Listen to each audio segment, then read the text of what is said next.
धरती कहे पुकार के, बीज बिछा ले प्यार के।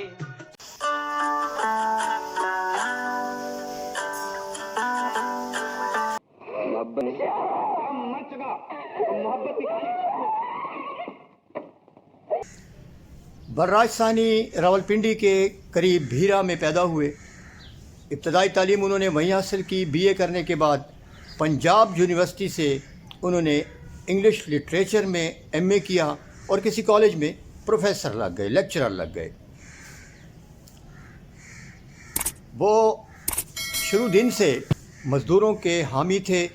मज़दूरों में बैठना और उनके लिए जिद्दोजहद करना, उनके लिए तहरीरें लिखना, ये बलराज साहनी का ख़ासा था।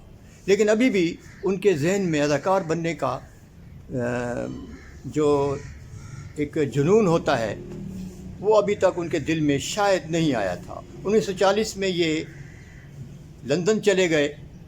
वहाँ BBC में, ब्रिटिश ब्रॉडकास्टिंग कॉरपोरेशन एक बहुत बड़ा नशरियाती इदारा है, आज भी है, उसमें अनाउंसर लग गए। 4 साल तक उन्होंने अनाउंसमेंट की। फिर वापस चले आए बम्बई। यहाँ उनकी मुलाकात हुई ख्वाजा अहमद अब्बास से। बहुत बड़े फिल्म मेकर थे, बहुत सारी तहरीरें भी उन्होंने लिखी। इनको के अब्बास भी कहा जाता है। तो ख्वाजा अहमद अब्बास एक फ़िल्म बना रहे थे, धरती के लाल। इस फिल्म में उन्होंने बलराज साहनी को कास्ट किया और यूँ बलराज साहनी एक अदाकार की हैसियत से दुनिया के सामने आ गए।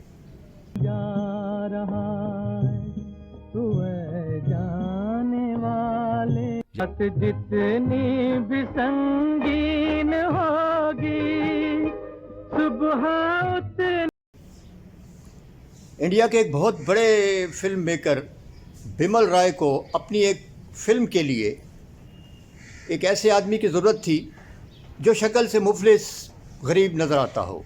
तू मुझे मार मार मार।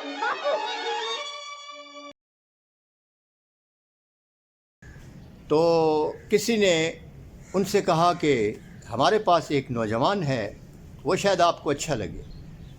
तो बलराज साहनी सुबह सवेरे सूटेड बूटेड होकर थोड़ा सा मेकअप करके वो बिमल राय से मिलने चले गए। वहाँ बिमल राय ने जैसे ही उन्होंने देखा तो उन्होंने अपने साथियों से कहा बंगाली ज़बान में कि नहीं, ये वो चेहरा नहीं है जो मैं चाहता हूँ।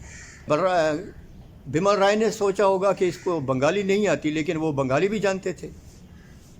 तो बलराज साहनी ने अपना तारुफ कराया, अपने कारकर्दगी दिखाई जो उन्होंने धरती के लाल में की थी, BBC का हवाला दिया। तो बिमल राय उनको इस फिल्म में कास्ट करने पर राज़ी हो गए। इस मनहूस दुनिया से तो चल देना ही अच्छा है। बुढ़ा बाप है हजूर, मेरा छोटा सा बच्चा है, अब सब भूखे मर जाएंगे हजूर। इस जमीन के सिवा मेरे पास कुछ भी नहीं है हजूर। जब फिल्म बनी तो नक्कादों ने इसको बहुत सराहा। बलराज साहनी का काम इतना खूबसूरत था कि नक्कादों ने उनकी तारीफ़ ज़्यादा की और तनकीद तो उसमें तकरीबन नहीं की। ऐसे भी होगा, 3 रुपए रोज पैदा कर लिया करूंगा, दिन रात मजदूरी करूंगा। उसके बाद बलराज साहनी इंटर होते गए और अपने वजूद का एहसास दिलाते गए।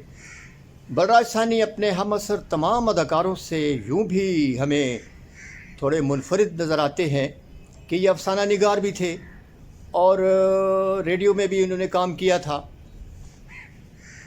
दूसरे ये कि वो बनफ़्से नफीस सिर्फ़ तहरीरों में नहीं, उन्होंने बहुत सी तहरीकों में हिस्सा लिया था जो मज़दूरों के मफाद में होती थी। 2 बीघा ज़मीन के बाद उनको बहुत सारी फिल्में मिली, सोने की चिड़िया, जवाब, 2 रोटी, सीमा वगैरह वगैरह। सीमा में उनका किरदार ज़ाती तौर पर मुझे अच्छा लगा। गौरी के दिल को मैं भी समझता हूँ, और मैं खुद न कोई देवता हूँ न पत्थर। तुम मौत को जिंदगी समझ रही हो, खंडरों में घर बसाना चाहती हो, तुम बिल्कुल पागल हो गई हो। बहुत सॉफ्ट, बहुत स्मूथ अदाकारी करते थे। ना ओवर एक्टिंग करते थे ना अंडर एक्टिंग करते थे। ये होता है एक किसी भी अदाकार के लिए ये थोड़ा सा एक ख़तरा उसको लाहक रहता है उसके नाक़दीन की तरफ से। लेकिन बलराज साहनी की अदाकारी में बहुत ज़्यादा एक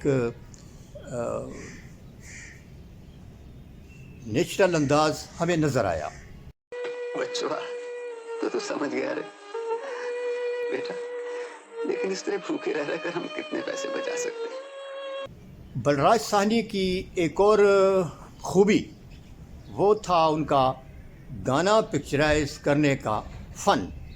वैसे इस फ़न में हमारे पाकिस्तानी अदाकार भारतीय अदाकारों से बहुत आगे हैं, लेकिन बलराज साहनी गाना पिक्चराइज करने में अपना सानी नहीं रखते थे। तू प्यार का सागर है, तेरी एक बूंद के प्यासे हम। बलराज साहनी एक शूटिंग के दौरान समंदर के किनारे हार्ट अटैक से ज़मीन पर गिर पड़ा। आसपास लोगों ने उनको अस्पताल पहुंचाया, लेकिन उनकी जान न बच सकी। यूँ एक अच्छा अदाकार 13 मई 1973 को इस दुनिया फ़ानी से कूच कर गया। सबने जाना है। वीडियो आपको कैसी लगी इसके बारे में अपनी राय ज़रूर दीजिए कमेंट्स में, लेकिन दलील के साथ। खामखा बुरा भला कहने से या मेरे इल्म को जो थोड़ा बहुत है उसको गलत साबित करने से आप अपना वो इल्म दें जो मुझसे गलती हुई आप मुझे कहें कि ये बात नहीं है, ये बात है। तो इसको कहते हैं तनकीद बराए तनकीद। इससे ज़रा गुरेज करें। वीडियो देखने का शुक्रिया।